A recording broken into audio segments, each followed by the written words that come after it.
How to change the teeth on a 5800 grinder.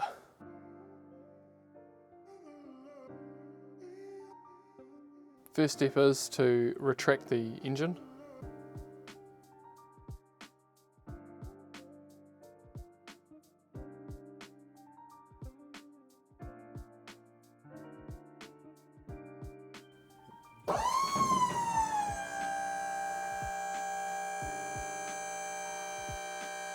Is anything moving? Yeah, that is.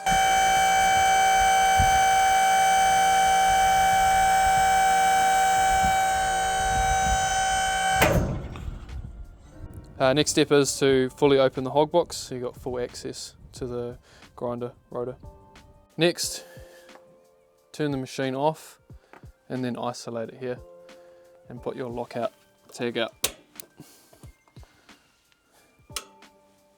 When to change your teeth. When your teeth are starting to wear on the sides and before they start wearing out the faceplate, or if they wear past this edge, you don't want it wearing too far, otherwise it's going to wear into your faceplate and into your actual tooth. To remove the teeth, you either need an 1-inch battery rattle gun or a 3/4 air gun. These are quite large bolts, and an 1-inch and a 1/16 socket. Just undo them like a normal bolt. This one's already loose. Move the bolt. Tooth will come off like this.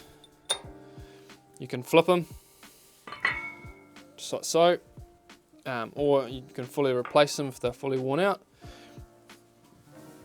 Before we do that, we need to make sure all the surfaces are clean.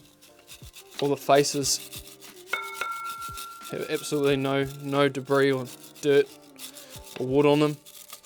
The holes are clean in here.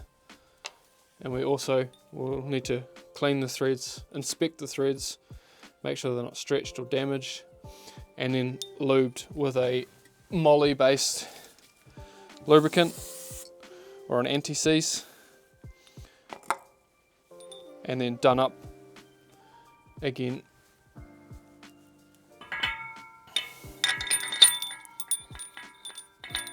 Like so.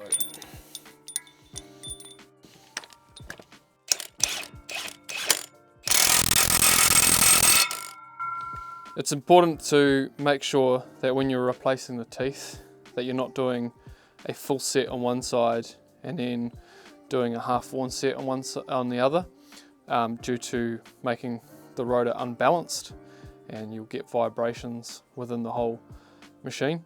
So it's important to make sure that if you replace a full set, make sure you do the other end of that set as well, and you can keep those spare ones that are still good but maybe worn on one side, and you can replace those as you go and mismatch just to keep the rotor balanced, which is very important.